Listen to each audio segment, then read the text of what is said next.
গর্ভবতী মায়ের দুপুরে যেসব খাবার খাওয়া উচিত। গর্ভাবস্থায় প্রতিটি খাবারই গর্ভের শিশুর গঠন ও মায়ের সুস্থতার জন্য অত্যন্ত গুরুত্বপূর্ণ।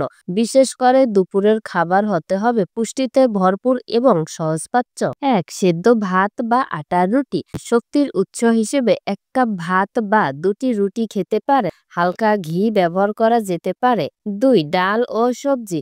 1 বাটি মসুর বা মুগ ডাল, সাথে পালং শাক, মিষ্টি কুমড়ো, করল্লা বা যে কোনো মৌসুমী সবজি। এগুলো দেহে আয়রন, ফাইবার ও ভিটামিন সরবরাহ করে। 3, প্রোটিনযুক্ত খাবার। প্রতিদিন দুপুরে একটি সিদ্ধ ডিম, 1 টুকরো সিদ্ধ মুরগির মাংস অথবা মাছ রাখতে পারেন। এতে শিশুর গঠন সঠিকভাবে হয়। 4, টক জাতীয় খাবার।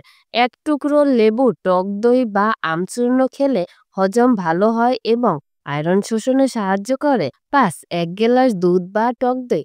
দুপুরের পর দুধ বা টক দই খেলে ক্যালসিয়ামের ঘাটতি পূরণ হয় এবং হাড় শক্ত থাকে। যেসব খাবার এড়িয়ে চলবেন: বেশি ঝাল, তেলযুক্ত ও ভাজা পোড়া খাবার, পচা, বাসি বা অতিরিক্ত প্রসেসড খাবার, কোল্ড ড্রিঙ্কস ও কাঁচা মাছ, মাংস। মনে রাখবেন, পরিমাণ নয়, গুণগত খাবারই গর্ভাবস্থায় বেশি জরুরি। পুষ্টিকর, হালকা ও ঘরোয়া খাবারই হোক দুপুরের সেরা পছন্দ।